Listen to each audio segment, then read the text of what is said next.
In April 2032 at the prestigious National Valkyria School, the host addresses the freshmen, asking if they are mentally prepared and announcing the start of the class allocation exam. The host explains that the first test will be a real combat challenge conducted annually where students must defeat goblins. The host informs them that the test will be broadcast live, encouraging citizens who support the school to vote based on their evaluations. As the broadcast begins, viewers comment on the strength of the freshmen, noting that the school has maintained its reputation. The host reminds the freshmen that the exam results will significantly influence their futures, urging them to fight with all their strength to secure a place in the upper classes. Meanwhile, in the dungeon, goblins stand on alert. Suddenly, a man with red hair strikes a goblin with his gauntlet, prompting viewers to wonder in the comments if the relics provide wind power for added speed. Elsewhere, a young woman with long white hair effortlessly slashes through a goblin with her sword, leading viewers to cheer and note that a cute female warrior has appeared, showcasing both strength and impressive relic abilities for close and long-range combat.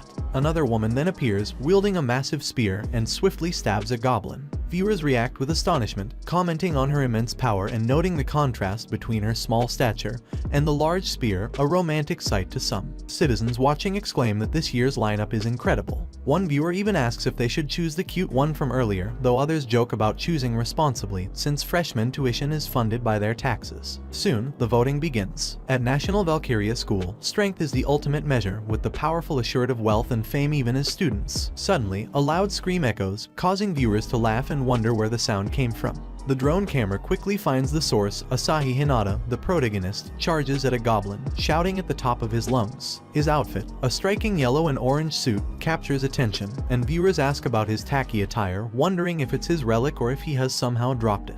The goblin retaliates, hitting Asahi with a hammer. Viewers mock his apparent weakness, calling him a dark chapter in the school's history and questioning how he even got accepted. Asahi notices a tree branch nearby, picks it up, and is suddenly electrocuted, leaving viewers puzzled about the source of the shock. The suit system notifies him that he can't equip the branch because he is still in a beginner's suit.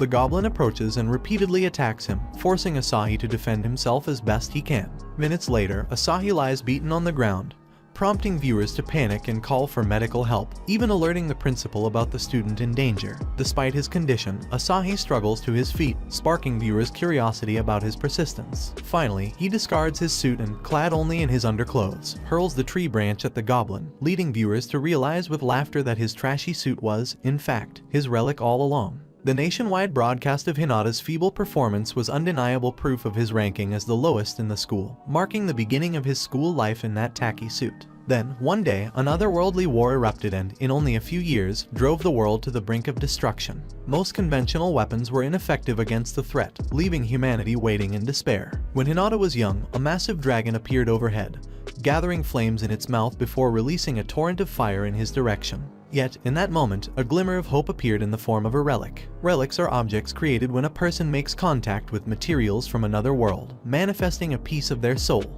Hinata's father wielded a shield-type relic to protect the citizens, and he became Hinata's role model. But one day, while shielding them, his father yelled for him to take Shizuku and run, urging him to grow strong enough to protect others. As his father's shield slowly melted under the dragon's fire, Hinata, in tears, tried to reach him but stopped, turned around, grabbed Shizuku, and ran as instructed. The feeling of helplessness that day left a permanent scar, motivating him to train tirelessly, his father's words echoing in his heart. Half a year has passed since he enrolled in the nation's top warrior training school. Recently, he began to realize a harsh truth. In his classroom, Kiramura Takeyuki, a Class E student with a 2-star relic, sneered and asked if it wasn't about time for Hinata to give up. He ordered him to hurry and buy some yakisoba bread, and milk as well, while Hinata sat on the floor, severely beaten. Takeyuki then poured milk over Hinata's head, laughing as Hinata clenched his teeth in frustration, realizing that hard work doesn't always yield success. As Hinata tried to stand, Takeyuki slapped a piece of paper on his back, warning him that he'd regret removing it before Takeyuki's return.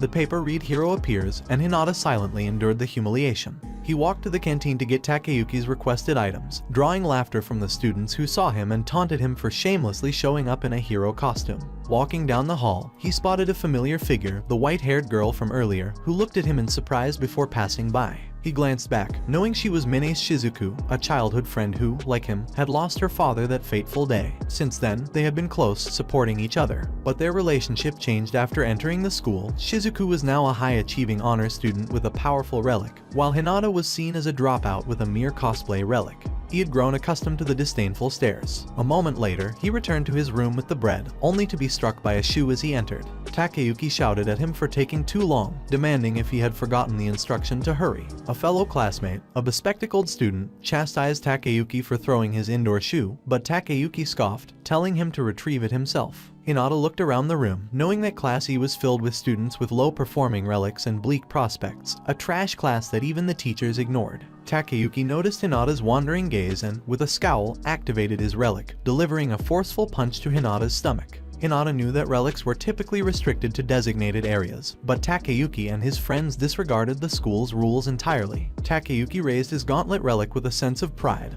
questioning whether Hinata was provoking him deliberately and suggesting that he might need to be taught a lesson. As Hinata doubled over in pain, his mind drifted to his place in Class E, the lowest class, where he was ranked at the very bottom. For half a year, he had endured constant beatings. A bespectacled student nearby mentioned that Takayuki was going too far and that Hinata's bread was going to be ruined. Takayuki remembered the bread but kicked Hinata in the back anyway, knocking him to the floor and sneering that, since he'd bothered to buy it, Hinata should repay him.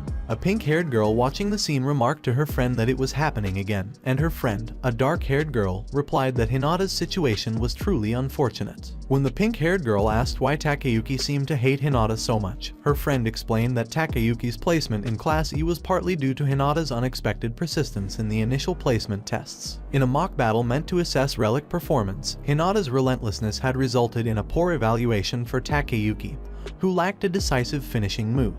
The pink-haired girl observed that Hinata was still just as persistent as he had been back then, to which her friend agreed, adding that there was a limit to how much one could endure while being repeatedly beaten. As Takayuki continued to kick Hinata, Takayuki then lifted Hinata by the collar, taunting him about his place in the hierarchy. Hinata's system displayed 9,990 out of 10,000, and he managed to smirk, which only further enraged Takayuki. Takayuki punched him in the face, raising the counter to 9,991. He didn't stop, hitting Hinata repeatedly as the counter climbed with each punch. Finally, Hinata was thrown into an empty row of chairs, lying still from the pain. Calming down a bit, Takayuki mocked the look on Hinata's face, calling it arrogance. He suggested that a weak relic must be inherited and taunted that Hinata's parents' relics must be trash as well. The insult struck a nerve, but Takayuki pushed further, implying he should meet Hinata's family to teach them a lesson, which made Hinata clench his fists in anger, biting his lip to stay calm. Unable to watch any longer, the bespectacled student called out to Takayuki, suggesting that it had gone far enough. Takayuki grabbed him, demanding to know if he was defending Hinata. Trembling, the student denied it, insisting he didn't care about trash like Hinata. Satisfied, Takayuki let him go and then ordered him to strike Hinata with a chair. Under Takayuki's intimidating glare, the student reluctantly picked up a nearby chair and, with eyes shut, hit Hinata on the head, pushing the counter to 10,000, meeting a condition Hinata had never anticipated. After Takayuki and his group left, Hinata remained on the ground, reflecting on his perceived weakness. Despite more than 10 years of rigorous training, he still doubted whether his efforts would ever truly pay off. Suddenly, a notification sound from his system startled him. It displayed a message, "Condition met for upgrade, take 10,000 damage." Hinata was surprised to see the option to upgrade his beginner's suit to the indomitable suit. Smiling, he realized that, while his efforts hadn't yet yielded results, he would continue trying until they did. Giving up simply wasn't in his nature. Hinata had long suspected his suit held a secret, a realization he'd come to about 6 months ago, shortly after the class placement exam ended. Now, heading to the school's basement training portal, he thought back on how badly he'd performed in that exam. He knew that, at this rate, he risked expulsion for lack of ability, just how things worked at Valkyria Academy. Funded by taxpayer money, the academy showed no mercy in dismissing students who couldn't prove their usefulness. Most enrollees, including Hinata, were those unable to succeed without government support. For him, expulsion wasn't an option, he had to stay. He also understood that sacred relics could grow stronger over time. The more they were used, the more their traits developed. But with his suit, he wondered if there was any special ability at all. Without one, he feared he was finished. Determined, he told himself he couldn't afford such doubts. This was his only path forward. Entering the training ground, he soon found himself exhausted and lying on the floor as a goblin approached. Aware of the real danger, he pushed himself up, considering whether he should try fighting without the suit, but dismissed the idea. He needed the suit to grow stronger. He recalled the time he'd been electrocuted when he tried using a tree branch as a weapon and had an idea. Hinata charged at the goblin, which raised its hammer to strike. He blocked it with his arms, wrapping himself tightly around the weapon. The suit system warned him that he couldn't equip weapons, delivering another shock. Despite the pain, he held on, determined not to give up. The goblin was electrocuted alongside him. Once he felt it was enough, he let go, watching the goblin collapse to the ground, electrocuted and disappearing before his eyes. Smiling in relief, he crawled over to retrieve the goblin's crystal, thinking that he'd barely made it and shouldn't try that method again. When he picked up the tiny magic stone, he was disappointed that it was all he'd received for his efforts. But then the stone vanished into his fingers, leaving him shocked. His suit system appeared, indicating that it had absorbed the magic stone and that the indomitable suit had responded, unlocking new features, an expanded system screen and an upgrade function. From that day on, Hinata spent nearly half a year deliberately enduring hits to fuel his suit's growth. Back in the present, standing in his school dormitory, Hinata activated his suit, knowing that the time had finally come. The system indicated that his beginner suit could now be upgraded to the indomitable suit. Curious, he checked the upgrade method, learning that only the suit's owner could use voice commands, with update as the keyword. Surprised, he immediately called out the command. The suit system lit up, and the suit gradually transformed. Looking at himself in the mirror, he noticed the change was subtle, yet significant. Though he had never heard of a sacred relic changing its appearance, he wondered if it had gained new performance capabilities as well. The system displayed the suit's updated stats: strength at 14, endurance at 18, intelligence at 0, physical ability at 11. With both skills and equipment aptitude remaining empty, Hinata stared at the screen, unfamiliar with this level of detail. Curious, he commanded the system to show more information, and it revealed that the indomitable suit granted powerful protection and a blessing of growth to its wearer. Though he wasn't entirely sure what that meant, he guessed his defense had improved. Checking the clock, he noted that the training portal was still open and wondered if he should test his upgraded suit's capabilities. Later, in the training portal, Shizuku dispatched a goblin effortlessly, slicing it in half with a single swing of her blade. She sighed, frustrated that the goblins were barely a challenge. Hearing footsteps, she glanced to the side and noticed Hinata entering from the other direction. A classmate joined her, asking if something was wrong, and then laughed upon noticing Hinata, commenting that he was the funny kid behind the broadcast mishap. Annoyed, Shizuku gripped her sword and, while walking away, told the girl that if she was so desperate for entertainment, she should consider dropping out to become a performer. When the girl asked if Shizuku was angry, she replied that she was simply fed up, muttering that Hinata kept raising her expectations only to let her down. Her friend wondered aloud why Shizuku disliked Hinata so much, then asked if his suit had always looked that way. Meanwhile, Hinata was facing a goblin. As it swung a metal hammer, he blocked the blow with his elbows, confirming that his suit's defense had indeed increased. He launched a punch at the goblin with all his strength, realizing that while he wasn't entirely immune to damage, the suit allowed him to withstand far more than before. He then landed a powerful uppercut, but the goblin didn't fall. Instead, it grabbed his head, surprising him. The goblin slammed him into the ground with force, leaving him bouncing back and crying out in pain. It then repeatedly struck him with its hammer, and though Hinata shielded his head, he quickly realized that just enduring attacks wouldn't help him win. He wondered if he should resort to the same risky method he'd used before. When the goblin finally paused, Hinata glanced up and was horrified to see that 3 more goblins had arrived. Panic set in as he wondered how they'd managed to get so close. Recognizing the danger, he tried to escape, but the goblins quickly overwhelmed him, striking his head, legs, and pinning one of his arms. Bleeding and desperate, he whispered for help, but then he recalled his father's advice: he couldn't rely on others. When things went wrong, he had to be strong enough to rely on himself and become the hero who helped others in times of crisis. Steeling himself, he snapped back into focus just as a goblin prepared to strike his head again.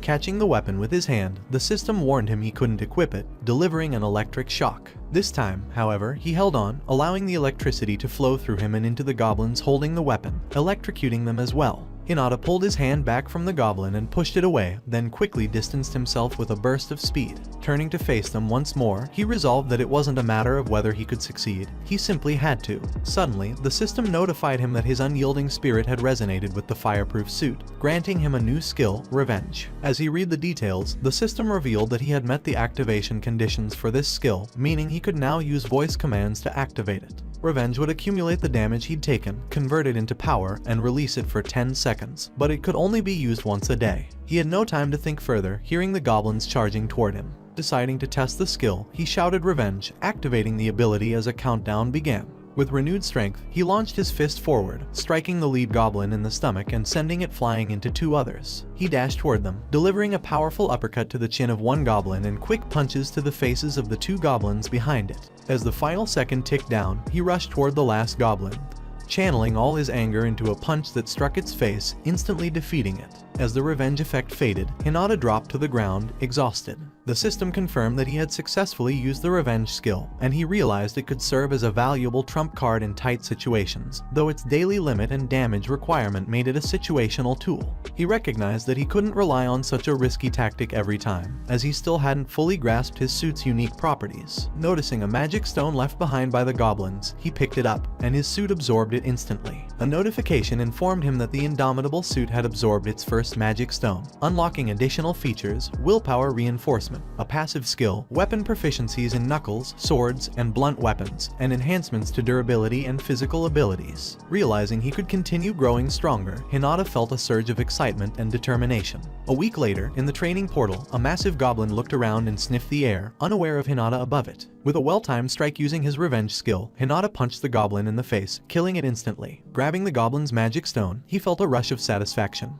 He'd finally defeated a hobgoblin. His suit absorbed the stone, and a notification appeared, confirming he had achieved the condition defeat a hobgoblin for the first time, granting him an upgrade. Nearby, he spotted the goblin's massive hammer and picked it up, relieved that he wasn't electrocuted this time. He could finally wield weapons. The system displayed his new rewards: blunt weapon, sword, and knuckle proficiencies, level 1 impact resistance, armor aptitude, and increased durability by 4, with strength and athletic ability both raised by 2. Hinata felt it was worth the effort of defeating such a formidable opponent and was excited by the suit's transformation capabilities, now accessible while still wearing it. With the upgrade list unlocked, his relic had undergone significant enhancements. The upgrade list showed conditions for further strengthening the suit, most involving monster hunting.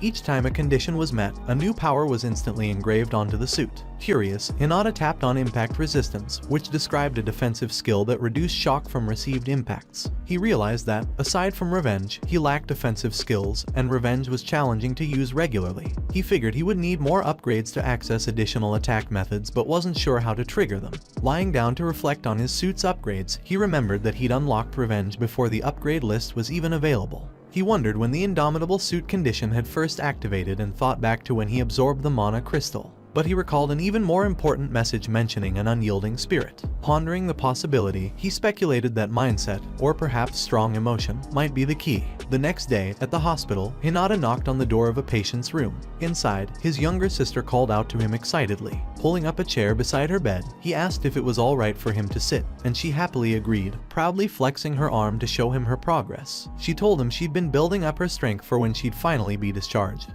To which he replied with a smile, saying he understood. She then swept back the curtain beside her bed, asking if he thought their mother looked a little better today, and he simply nodded. Since the incident 10 years ago, Hinata's mother had been in a coma, afflicted with a rare condition known as crystal disease, caused by the venom of certain monsters and for which there was still no cure. His sister had also been affected by the venom, but their mother's protective sacrifice had spared her from the worst. His sister had been gradually recovering, with doctors saying she might be discharged next year, though there was still one significant concern. A man in a suit entered the hospital room, and Hinata's sister, Hikari, excitedly greeted him as Mr. Jinji. Jinji greeted Hikari back, commenting on how healthy she looked, and handed her a gift, a bucket of fresh fruit, which she gratefully accepted. Turning to Hinata, Jinji remarked that it had been a while and whispered that they should talk privately. The two stepped into the lobby, where Jinji got straight to the point, asking if Hinata was ready to give him an answer. Kegura Jinji, the guild master of Phoenix, a guild founded to combat monsters and the same guild Hinata's father had once belonged to, reminded Hinata that supporting a frail younger sister and a terminally ill mother required substantial funds. He questioned whether Hinata didn't want to find a cure for his mother. Gritting his teeth, Hinata held back his frustration, aware that Jinji's apparent kindness masked a ruthless agenda. Hinata understood all too well what Jinji was really proposing. The crystals that formed in patients with crystal disease possessed properties similar to mana crystals, humanity's new energy source. Research on human-generated mana crystals was in high demand, with afflicted patients covertly traded as high-value test subjects. Jinji was, in effect, asking Hinata to hand over his mother as an experiment for a cure. Refusing, Hinata told Jinji he couldn't agree. Undeterred, Jinji reminded him that his father's inheritance was likely dwindling, questioning how much longer he could afford the hospital bills. Jinji added that, with Hinata's low-ranked relic, he'd never be able to support his family fully. Yet Hinata, resolute, replied that regardless of the difficulty, he would decline and protect his family as he'd promised his father. He warned Jinji again never to mention this to Hikari, to which Jinji agreed, adding that he wouldn't want Hikari to end up hating him. Throwing an empty can into the trash, Jinji told Hinata to reach out if he changed his mind, then walked off in frustration. Hinata returned to his sister and mother's hospital room, silently reaffirming his responsibility to protect his family in his father's stead. Hikari asked him about the conversation, but he merely said it was a secret, while reflecting that to truly secure their future, he'd need to join a reputable guild and earn enough money to support them. Sitting beside his unconscious mother, he resolved to become much stronger than he was now. Later, as he walked down the street, he glanced at his phone, noting that the school's training portal was still open. Deciding to skip his break, he pushed himself to train harder. Just then, he heard a woman shouting nearby. Looking toward an alley, he saw students in school uniforms harassing a young woman. Recognizing the girl, he wondered if it was indeed Yakumo Akane, his Class E classmate.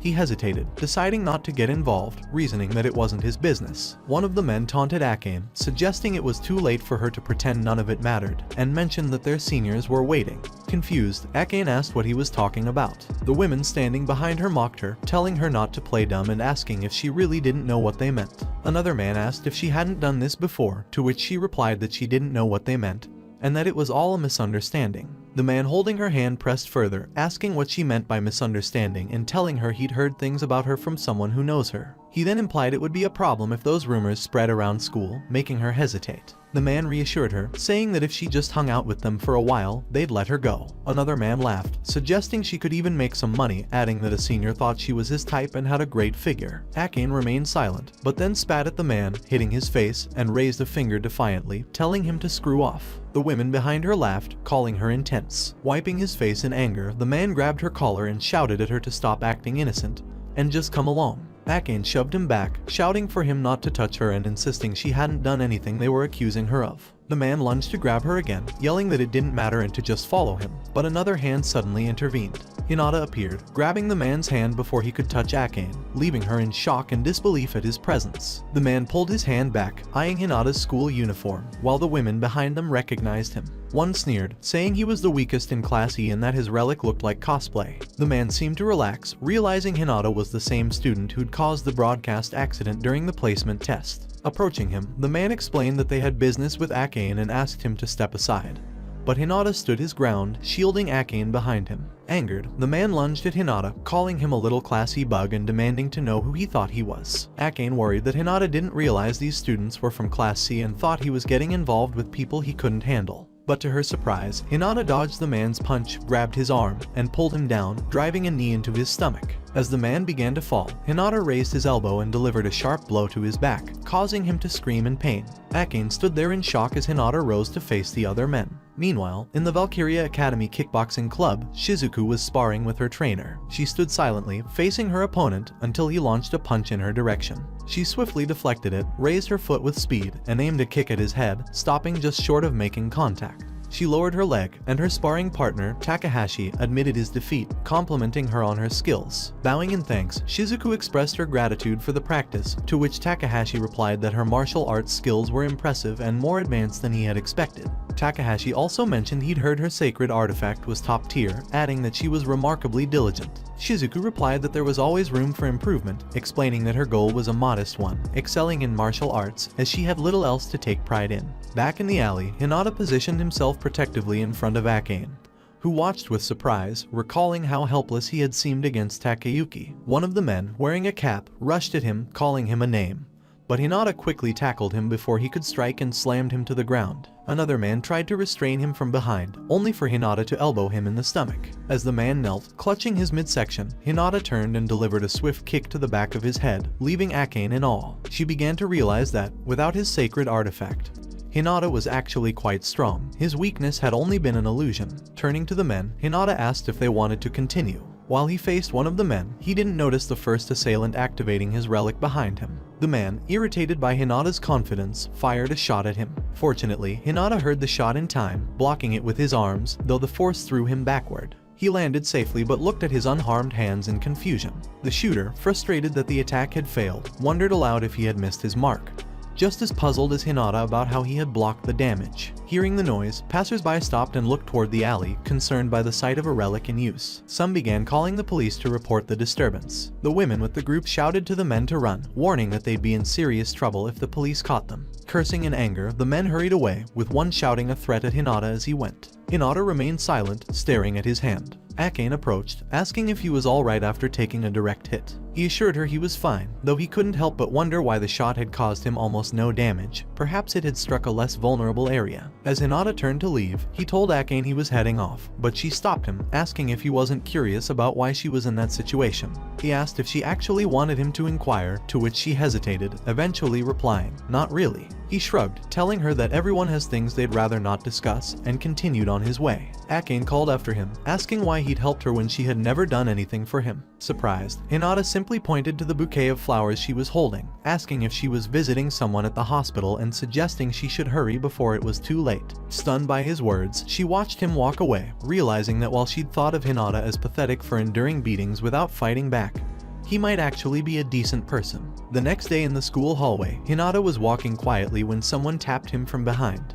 It was Akane, greeting him and thanking him for his help the previous day. As she thanked him, another girl asked what had happened. Akane was about to explain when they reached Class C, but suddenly a shot whizzed past Hinata's head, missing him by an inch, and the impact dragged him to the floor. The men from yesterday appeared, approaching him with mocking smiles and claiming he was late. The man in the beanie thanked him sarcastically for yesterday, reminding him they all went to the same school. Akane's friend watched in amazement, wondering aloud what Hinata could have done to make enemies of them. Akane shouted at the men, demanding that if they had something to say, they should address her directly. However, one of the men pushed her aside, saying they had no business with her at the moment. The man told Hinata that, while they'd been interrupted yesterday, here at school, they could do as they pleased. Sitting up, Hinata replied that they sounded just like the losers in Class E, prompting the man to punch him angrily, shouting not to lump him in with trash. Furious, Hinata tried to kick him, but a massive golden robotic hand appeared, blocking his attack. The man smugly explained that, with a sacred artifact, Hinata was no match for him. Grabbing one of Hinata's legs, he lifted him upside down while the beanie man bent down, taunting that he'd ensure Hinata was tormented until graduation. Suddenly, a shot struck the beanie man from behind. Akane had fired, calling him pathetic and telling him to stop. Angered, the man turned to Akane, noticing her relic and identifying it as an artifact that compressed and fired air. He sneered, pointing out that, although it was an emission-type relic like his, her artifact was vastly inferior. The beanie man aimed his relic at Hinata and asked if Akane wanted to see the difference. He shot Hinata in the stomach, causing the cap-wearing man to release his grip, and Hinata slid against the floor. Akane shouted, demanding to know what he thought he was doing, but the man calmly replied, telling her not to make a fuss as he had only roughed Hinata up enough to make it plausible. While Akane argued with him, Takayuki and the bespectacled student happened to pass by and noticed the confrontation. Hinata pushed himself up from the floor, surprised not to feel any pain, just as he had felt no pain the day before. He wondered if it was possible that the growth wasn't just in his suit, but in himself. Rising to his feet, the man mocked him, asking if perhaps he'd gone too easy. In response, Hinata activated his revenge skill, shouting its name and rushing toward them. The cap-wearing man tried to block him with his relic's robotic hand, but Hinata, recalling that his status window reflected his newfound abilities, realized he was no longer the weakest of the weak. With determination, he launched himself forward without hesitation. Hinata struck the cap-wearing man's relic hand, and to everyone's shock, his punch pushed the massive relic back, throwing the man across the room until he slammed against the wall. The students looked on in stunned silence, and the man in the beanie was bewildered, questioning how the giant relic hand, strong enough to stop a charging rhino, had been so easily overpowered. The beanie man stared at Hinata, baffled that he seemed perfectly fine even after being hit by a sacred artifact. However, his confusion grew when the cap-wearing man began to move, groaning and complaining about the pain but assuring his friend that he was otherwise fine, suggesting the attack hadn't connected properly. Hinata quickly realized that since he hadn't taken much damage, the revenge skill's effect was weakened, leaving him without a powerful finishing move. But he was determined not to just stand there and take hits. He squared his stance, ready to continue. Before anyone could react further, a professor appeared, demanding to know what they were doing so early in the morning. The beanie man muttered that it was pointless to keep fighting now, causing Akane to breathe a sigh of relief, though her friend remained skeptical, eyeing Hinata curiously. Nearby, Takayuki remarked that Hinata had scared him for nothing, sarcastically comparing him to a worm squirming underfoot. Laughing, he added that he'd be cautious for now but would make sure to beat Hinata to dust when the time came. Observing quietly, the bespectacled student noticed that Hinata had just fought Class C students and didn't have a single scratch, concluding that he'd grown much stronger. Later, at lunchtime in the male restroom, Hinata stood in a cubicle, reflecting on what had happened. He had always assumed his sacred artifact merely enhanced his suit, but he now realized it strengthened his physical abilities, too. This meant that the abilities displayed in his suit's status could be used even without wearing the suit, which could be advantageous in a surprise attack. As he unlocked the cubicle door, he noted that his biggest limitation was still his lack of offensive power and finishing moves. Leaving the restroom, he wondered how he could reach the next level. Suddenly, Takayuki appeared behind him, mocking him for needing the restroom and standing next to him with an air of superiority. Takayuki sarcastically complimented him on his performance that morning, but, activating his gauntlet, suddenly punched Hinata in the stomach. Hinata was shocked, not from pain but from Takayuki's audacity, and remained silent. Takayuki taunted him for ruining the fun and ordered him to go buy him some food immediately. As he walked away, the bespectacled student observed the exchange, realizing that Takayuki's punch hadn't affected Hinata as expected. It was clear that Hinata was hiding something, and he had become stronger than he appeared. Hinata stared at Takayuki, frustrated that he couldn't use his revenge skill again that day. Takayuki, irritated by Hinata's defiant look, demanded to know what his problem was. Clenching his fists, Hinata felt a strong urge to fight back. But before he could act, Akane appeared, interrupting them and telling them to wait. Takayuki, surprised, asked what she wanted and mocked her, implying she was defending Hinata again. Leaning closer, he suggested that she must want to protect Hinata. Akane met his gaze calmly and asked if he intended to hit her, even though she was a girl, and pointed out that such behavior would be pathetic. Gritting his teeth in frustration, Takayuki turned away, calling for the bespectacled student to follow him, who simply nodded in response. Once they'd left, Akane asked Hinata if he was alright, and he assured her he was. She clarified that she wasn't taking sides and told him he'd have to deal with Takayuki on his own. Hinata, curious, asked why she wanted to speak to him. She explained that Class C had targeted him because of her and she wanted to apologize. Hinata shrugged it off, saying there was no need, he'd gotten involved on his own. She smiled softly at his response. A little while later, on a bridge, Akane shared her story. She told Hinata that her father had fought monsters from another world on the front lines, but when she was young, he was defeated by a monster and had been bedridden ever since. Their family's financial situation had deteriorated, and her mother had started meeting various men to support them, eventually bringing a different man home each day. Later, her mother joined a dubious cult, demanding money even from Akane herself. Though Akane appreciated her mother's efforts to raise her, she couldn't reconcile these choices, so she'd come to the academy to escape. Akane went on to say that she aspired to become a great warrior like her father and earn money fighting on the front lines. However, she was currently in Class E, so her prospects seemed bleak. She explained that the Class C boys had approached her, aware of her situation, offering money and asking if she needed help. Though she'd rejected them, they persisted. When Hinata asked why she was sharing this, she replied that she thought it would be unfair to drag him into the mess without explanation. Smiling, she asked if he'd keep it to himself, and he returned her smile in agreement. She noted that the Class C boys had been quiet that day and had probably intended to confront him at lunchtime. Hinata agreed, and she advised him to stay on guard, warning that they'd cause trouble even at school. He teased her in response, telling her to be careful herself, and she shot back, telling him not to lump her in with cosplay characters. As she began to walk away, she turned back, telling him to call her Akane instead of you. Hinata smiled, silently agreeing as she walked off. Meanwhile, in the corridor, Takayuki muttered in frustration, complaining about being interrupted just when things were getting good. The bespectacled student agreed, adding that Hinata was going to get cockier if this continued.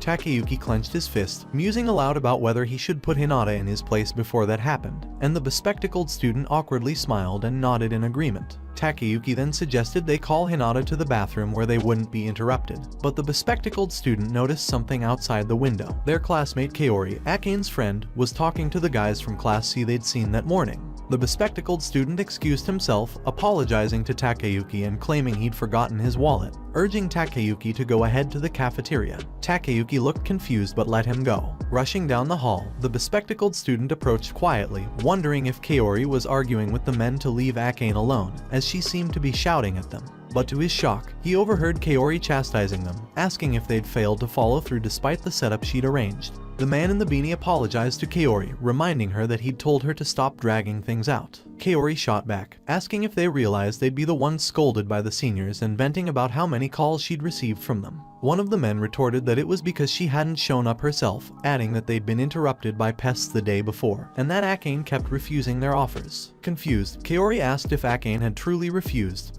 questioning why, but the man only reminded her that she was the one who had said Akane had nearly been sold to a bar before escaping to the academy. The bespectacled student, hiding nearby, was stunned. The man suggested to Kaori that maybe she should just give up and go back to her own life, since Akane was only in Class E. He remarked that, as friends, Kaori was supposedly trying to help Akane, and she replied that her intentions were indeed friendly, saying she'd merely introduced her to someone who could help. The man in the beanie asked if that was really what she meant, but she deflected, explaining that many students at the academy needed money, and she was just trying to be helpful. Akane would likely appreciate it too, she added with a smile. Another man questioned if she was using her sacred artifact to influence them, to which she replied that her artifact only made people a bit more obedient and could occasionally make them feel good. She activated it, and the man in the cap responded in a dazed voice, echoing her words as if hypnotized. The beanie man told her to stop using her abilities on allies, and she complied, explaining that not all of them could prioritize attack skills. After all, some monsters from the other world were immune to her type of power. He asked if she'd be using her abilities on Akane this time, and she confirmed she would. He then reminded her that she'd failed in her last attempt, questioning if she was sure she'd succeed in summoning them properly this time. Kaori affirmed she would, brushing off his doubts, and the beanie man added that their seniors didn't know the meaning of restraint, meaning that her meddling could ruin yet another life. She dismissed his concerns, and he told her to meet him at the designated spot after school tomorrow, which she agreed to. Realizing he'd just overheard something huge, the bespectacled student felt a wave of panic. There was no way he could stop the Class C guys on his own, especially if their senior allies got involved. He doubted Takayuki would help, and even if he did, it wouldn't be enough. He then recalled the incident with the giant hand being pushed away, remembering Hinata's surprising strength. If anyone could stand up to them, it might just be Hinata. In the classroom, Akane sat by herself, thinking back to a time she'd called her father a hero. He'd told her he wasn't, but she disagreed, insisting that he was incredibly strong. Her father had explained that heroes fight without regard for themselves, whereas his only goal was to protect their family. He'd advised her to remember that a person with strong convictions is powerful. One day, however, disaster struck and the city was destroyed. Her father was rushed to the hospital, severely injured. She stood stunned, her mother hugging her tightly as they listened to the doctors. Although her father's life was saved, the doctors explained his permanent condition, leaving Akane horrified. Years passed, and Akane was in middle school. During a visit to her father in the hospital, her mother stormed into the room, lighting a cigarette. Akane reminded her mother that smoking wasn't allowed, but her mother ignored her, bitterly asking if her father had failed to wake up again. When Akane confirmed, her mother kicked his bed, cursing his inability to support them. As Akane tried to stop her, her mother vented about the crushing hospital bills and warned that once Akane graduated middle school, she'd have to start working, too. Left alone, Akane thought desperately of a way to cure her father. She'd heard about the glow basilisk, a rare creature rumored to have potent healing properties. With no one selling it, she resolved to get it herself by attending Valkyria National Academy, the country's only national warrior training school. Looking at her reflection in the window, Akane recalled her original determination. She wondered if her initial resolve had faded, especially after being placed in Class E and considering giving up. But perhaps, she thought, if she pushed herself to her limit, she could become strong, like Hinata. She stepped out of the classroom, where Kaori was waiting, asking why she was still there. Kaori activated her relic, saying she needed to talk to her for a moment. Meanwhile, in the hallway, the bespectacled student trailed behind Hinata, debating whether to speak to him. Though school was over, he knew he needed to say something but questioned why he was getting involved in something unrelated to him. Suddenly, Hinata turned, asking if he needed something, startling him. Hinata mentioned that Takayuki wasn't around, giving the student a brief moment to talk. Yet, he hesitated, uncertain about asking for help after all the trouble he'd caused Hinata. As Hinata began to walk away, the student saw Kaori dragging Akane along and immediately sensed something was off. He wondered if Kaori's relic was affecting Akane, but then reminded himself it wasn't his business. Frustrated, he turned and ran in the opposite direction, cursing under his breath, a sound that caught Hinata's attention. Later, in an abandoned building, the Class C men gathered with their senior, Sean, who was accompanied by a woman. Sean asked the beanie-wearing man if he was certain everything was set for today. Nervously, the beanie man confirmed, assuring Sean that there would be no screw-ups this time, especially since they had Kaori with them. Sean nodded, noting that with Kaori's involvement, there shouldn't be any issues. The woman beside Sean remarked that he must trust them quite a bit, to which Sean agreed, adding that thanks to certain connections, their operations had been profitable. Just then, the door opened, and Kaori entered, holding onto Akane. She greeted Sean, apologizing for the delay. Sean reminded her that she was supposed to use her artifact on Akane. Kaori explained that things hadn't aligned perfectly with her plan. The woman took a closer look at Akane, noting that she seemed far too young for their purposes, but Ishijima, one of the men, replied that she'd do just fine. The woman then asked Sean if he intended to keep Akane for himself. Sean replied that while Akane was indeed cute, she was too young for that, so he'd have his fun and then pass her along to the others. With a face like hers, he noted she'd certainly be popular. Kaori turned to Akane, reminding her that she had said she needed money for her father. In a lifeless voice, Akane agreed, repeating that she needed the money. Sean shook his head, marveling at the power of Kaori's artifact, calling it terrifying. Kaori brushed it off with a coy smile, which made Sean chuckle, telling her not to act so modest. Then, his expression changed, and he warned Kaori that she'd picked up a tail. Hiding nearby, Hagen, the bespectacled student, froze in panic, covering his mouth as he realized he'd been spotted. He was terrified, knowing he wasn't strong enough to handle someone like Sean. He peeked out, contemplating escape, but Kaori spotted him and casually told Sean that it was just Hagen, a weak classmate of hers, so there was no problem. Kaori turned to Hagen, assuring him there was no need to run and asking if he hadn't expressed interest in joining their group. Hagen, struggling against his fear, denied wanting any part of it, but Kaori activated her artifact, insisting that he did, in fact, want to join.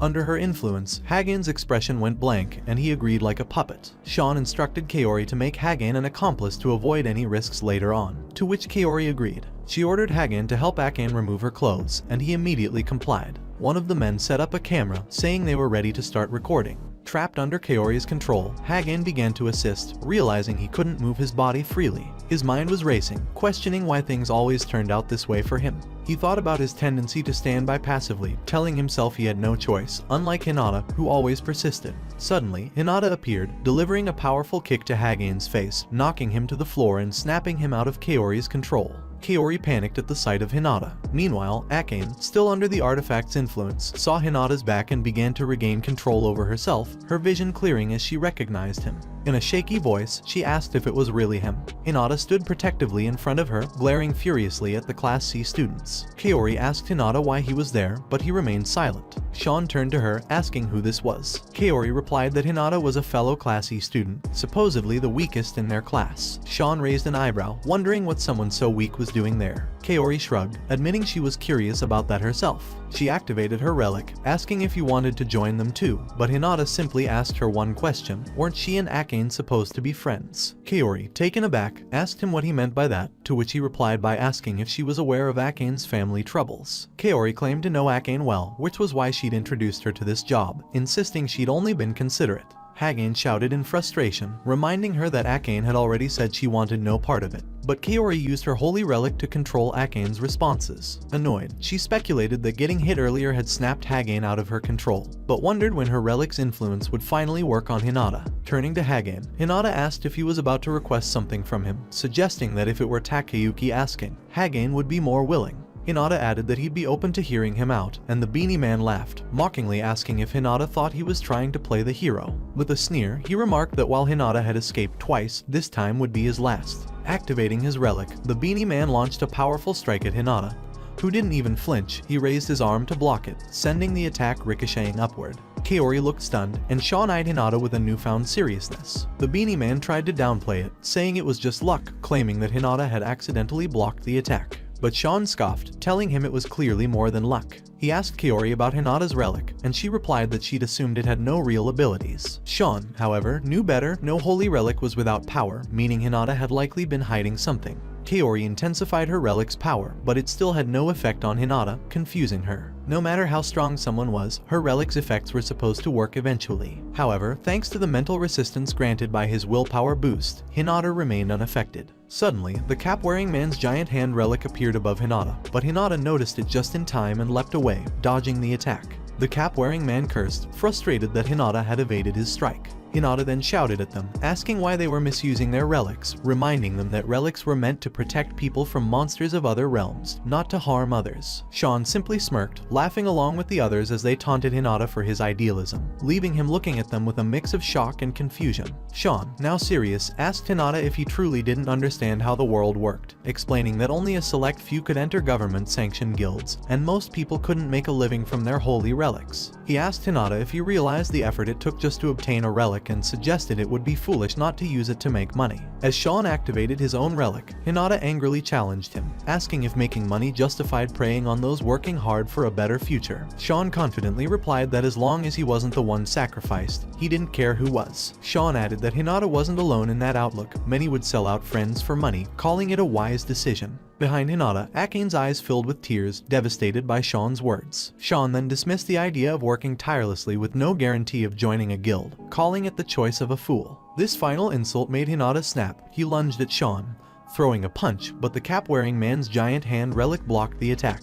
The cap-wearing man mocked him, saying it was too bad, while Sean shook his head in disappointment, saying he'd expected more from Hinata. Sean added that the reason people treated him like prey was simple: he was weak. Furious, Hinata clenched his fists, pounding the giant hand repeatedly, thinking of how people like Sean and the others trampled on the weak, never satisfied until they'd exploited every last vulnerable person. With one final, rage-fueled strike, he punched the relic with all his strength, internally seething at their arrogance. Suddenly, the system activated, notifying him that his escalating rage had triggered a forced upgrade. As the giant hand moved to block him again, Hinata's fist connected with such force that it sent the relic flying, slamming the cap-wearing man into a nearby tank with a scream of pain. Everyone froze, stunned by what they'd just witnessed, as Hinata demanded to know if being weak was really such a crime, vowing to turn that belief against them. His system then displayed that his holy relic had evolved into the suit of rage, granting him greatly enhanced strength. He looked at Sean and the others, furiously declaring that he would become strong enough to erase people like them entirely. Hagen, standing behind Hinata, watched in shock as Hinata's suit transformed, marveling at how it could even be possible. Sean also observed the change, wondering if this transformation was an inherent part of Hinata's holy relic. Seeing Kaori's shocked expression, however, he realized that wasn't the case. Suddenly, Hinata appeared directly in front of Sean, moving with surprising speed as he aimed a punch at Sean's head. Sean dodged, only receiving a minor scratch on his face. Attempting to retaliate with a kick, Sean was surprised as Hinata easily evaded the attack. Kaori, looking worried, called out to Sean. He glared at Hinata, feeling increasingly cornered but recognizing that Hinata was somehow growing stronger with each move. Sean pulled out his artifact and picked up a water bottle from the floor. Pouring water onto the artifact, he informed Hinata that although he'd quit Class B, their innate abilities were on a different level entirely. Sean controlled the water, forming spikes, and launched them at Hinata. Yet, Hinata skillfully blocked and deflected each attack. Sean's frustration mounted, realizing that, under normal circumstances, Hinata's hands should have broken from the impact. He noticed that Hinata's movements were sharper, faster, wondering what in the world was happening. Raising a finger, Sean taunted Hinata, claiming he lacked experience. Manipulating the water on the floor, he directed it to rise and coil around Hinata like a binding knot. Sean shouted that he should have considered those with binding abilities and repeatedly struck him with water spikes, causing Hinata to cough up blood. Sean mocked him, comparing the feeling to being hit with a block of metal. Pouring more water onto the artifact, Sean explained that his holy relic was perfectly suited for combat, as he could freely control the water by sprinkling it on the relic. He told Hinata he'd chosen the wrong opponent, then sent a massive water spike at him. At that moment, an air shot deflected the water spike just in time, sparing Hinata from a direct hit. Sean turned, surprised, seeing Akane back on her feet. She coldly told him and his cronies that they'd been fools to think they could control her forever. Hagen, relieved, asked if he had helped her snap out of it, and Akane apologized, explaining that she'd been unaware of her own actions, including hitting Hagen earlier. Frustrated, Kaori tried to re-establish control over Akane using her relic, but Akane quickly fired an air shot, knocking the relic from Kaori's hand. Akane demanded to know why Kaori had betrayed her, but Kaori sneered, replying that it was simply for the money. Akane's face twisted with pain, feeling the deep betrayal. Kaori, unfazed, mocked Akane's reaction, saying she should be grateful Kaori had even bothered to use worthless trash. Kaori laughed loudly, enjoying Akane's anguish, while Akane, shaking with anger, gripped her relic tightly. Just then, the beanie-wearing man struck Akane from behind, taunting her for rebelling as a Class E. Hinata was still trapped, and Akane lay on the floor nearby. Sean sneered, telling them it was over and assuring them that he'd properly brainwash them later. He added that if it weren't for Kaori, things would have been much worse. But then Akane, trembling, pushed herself to her feet. She called out to Sean, admitting her frustration over not being able to get revenge alone. Fighting through her tears, she declared with newfound determination that she would work hard from now on and become much stronger. With resolve, Akane lifted her relic and aimed it at Sean, firing. Although the shot didn't harm him, it disrupted his relic's control, releasing Hinata. Shocked and furious, Sean glared at her. Akane, drained, dropped to her knees, looking at Hinata and asking if she could rely on him just this once. Hinata smiled, nodding, and told her to leave it to him. Sean taunted Hinata, saying that if he'd broken free once, it would be easy enough to restrain him again. Sean attempted to bind him in water once more, but Hinata activated his revenge skill and effortlessly broke free. He began walking towards Sean, calmly stating that he'd been listening to Sean's constant talk about trash and how Class E was nothing. Panic flickered in Sean's eyes as he unleashed water spikes in rapid succession. But Hinata moved forward, deflecting them with his fists. He asked Sean if he really believed that people at the bottom couldn't improve by trying.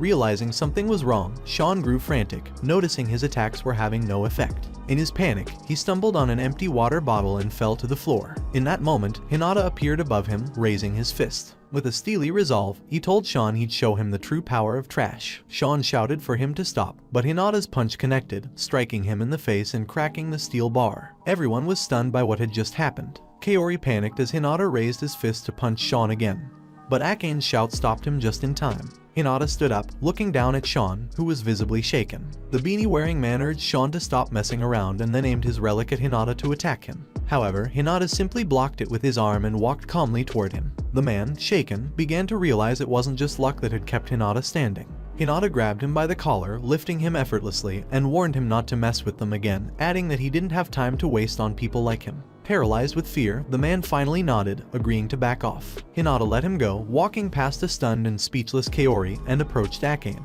Akane recalled her father's words, "Those with strong resolve possess real power." Smiling at Hinata, they high-five in celebration, and he joined her, both of them unaware that someone nearby was watching. Hidden in the shadows, the woman from before reported back to the principal, who was in his office, describing the unexpected outcome. She asked for instructions, to which the principal replied that there was no room at the academy for people who crossed certain lines. He instructed her to handle it as she always did, and she acknowledged the order. Reflecting on the incident, the principal considered how the recent disturbances at the school had revealed something surprising, making him anticipate the next evaluation exam, especially where Hinata was concerned. The following day, a crowd of students gathered around the bulletin board, where an expulsion notice was posted. It revealed that Koichi Tanuma, Tsuneyoshi Damon, Tomoharu Suga, the 3 Class C men, and Kiori Minamura had been expelled and were permanently forbidden from entering Valkyria Academy grounds. Akane asked Hinata if he'd reported the incident, but he shook his head, saying he hadn't. He reasoned that the 4 of them must have already been under surveillance, especially since the 3 Class C men had notoriously bad reputations. At that moment, Takayuki approached, asking what all the fuss was about. Hagen replied that no one knew the exact details, and Takayuki dismissed the situation as lame, mentioning he was hungry and inviting Hagen to join him in the cafeteria. Hagen hesitated for a moment, casting a glance at Hinata and Akane,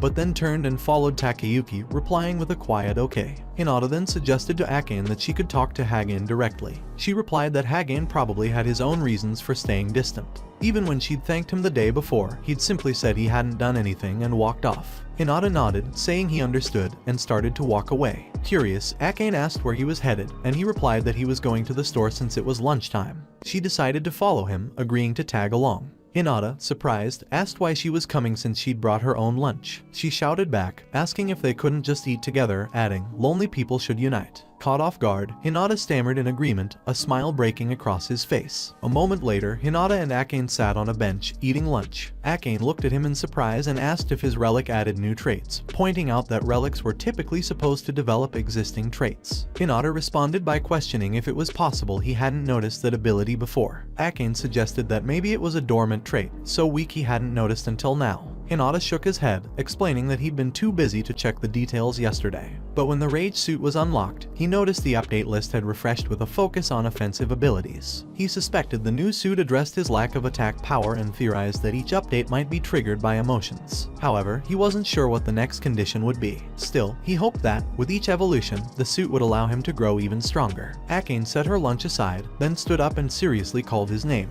With a determined look, she asked if he would let her train with him. She admitted she might not be able to get as strong as him right away, but she at least wanted to be stronger than the beanie-wearing man. She explained she'd been trying, only to repeatedly fail. Hinata nodded, surprising her. He told her he'd noticed how, when she equipped her relic, her physical abilities adapted to the traits and proficiency she'd worked hard to improve. The fact that she'd only sustained minor injuries during the previous fight, he added, was a testament to her dedication. Akane's cheeks flushed, and she stammered that she still had to try harder. She extended her hand to him, smiling softly as she thanked him for his help and promised to grow even stronger. Hinata smiled back, shook her hand, and agreed to train together. Meanwhile, Shizuku watched them from the hallway with a frown, muttering to herself that the weaklings seemed to be enjoying themselves. Turning to a blonde girl nearby, Shizuku asked if she'd considered joining her team for the upcoming re-evaluation exam, saying it would be reassuring to have her on board. The blonde girl declined, and Shizuku nodded, telling her to reach out if she changed her mind. There was still plenty of time.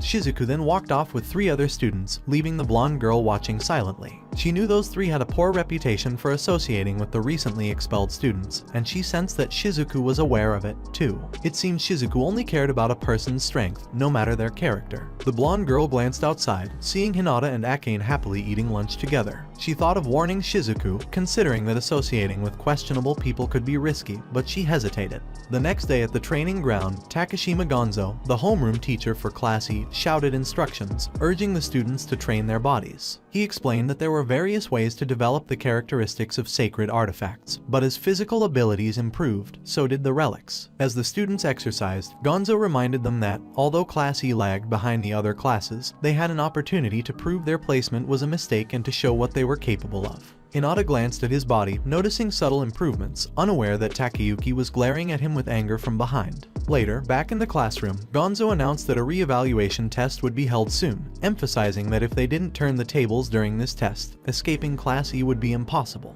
He encouraged them not to give up just because their sacred artifacts were ranked low, explaining that the evaluation would consider more than just relic performance. Physical abilities and judgment would also be assessed. Gonzo added that teamwork would be crucial in this year's test, sparking questions from Takayuki and Hagane about team formation. Gonzo explained that teams could consist of up to 5 people, and they would have to recruit their own members, regardless of class. Takayuki's frustration boiled over, angrily accusing Gonzo of setting up Class E for failure by expecting other classes to team up with losers. Gonzo calmly explained that finding and recruiting teammates was part of the test, as the academy aimed to prepare warriors for guild life, where cooperation was essential. He reminded them that expectations for Class E were already low, and that if they wanted to rise above it, they'd need to work hard. Takayuki fumed, blaming his placement in Class E on his misfortune and directing his resentment toward Hinata, whom he saw as the root of his troubles. Later, at lunchtime, Akane asked Hinata about his plans for the re-evaluation test. He responded with some confusion, so she clarified that she meant finding team members, suggesting that it would be ideal to have 2 vanguards and 2 rearguards. Suddenly, Takayuki approached, scoffing and asking who would want to team up with the weakest guy. Akane countered, asking why he had come over, and Takayuki retorted that she already knew why. He then grabbed Hinata, accusing him of getting too cocky lately, and demanded that he go buy him lunch immediately. Hinata glared at Takayuki in anger, but Akane intervened, telling Takayuki to get his own lunch. Shocked, Takayuki asked her what she just said and pointed out that, while she'd been spending a lot of time with Hinata lately, she surely didn't plan on teaming up with him for the re-evaluation test. Akane replied without hesitation, saying that teaming up with Hinata was exactly her plan. Takayuki fell silent as Akane, with pride, told him that Hinata was far better than him, especially since he had no sense of teamwork. Takayuki glared at Akane, demanding to know what she had just said. Unfazed, Akane turned to Hagane, asking if he didn't feel the same way. Hagane, taken aback, stammered, but Takayuki's furious stare turned to him. Grabbing Hagane by the collar, Takayuki demanded to know if he was actually siding with Akane and Hinata. Trembling in fear, Hagane quickly replied that it wasn't true and assured Takayuki that he planned to team up with him because it seemed like the wiser choice. Satisfied, Takayuki released Hagane, insisting this was the right decision. Akane, however, sighed in exasperation, doubting if that was truly what Hagane wanted. Takayuki shot Hagane a warning look. As Akane put the lid back on her lunchbox, she suggested that Takayuki and Hagane discuss their strategy for the re-evaluation test together since she didn't have time to deal with their behavior. Standing up, she invited Hinata to leave with her, and he readily agreed. A moment later, in the hallway, Akane told Hinata they couldn't count on Hagane and mentioned it would be ideal if they found someone else to join their team. Hinata hesitated, asking if she thought he'd be a strong enough teammate. She replied confidently that he'd do just fine and encouraged him to believe in his own strength. Giving him a gentle punch on the arm, she added that since others still underestimated him, they could surprise everyone in the test. Hinata smiled, agreeing with her, unaware that the blonde girl from earlier was watching them from a distance. She noted the change in Hinata's demeanor and mused with a faint smile that he might actually be interesting.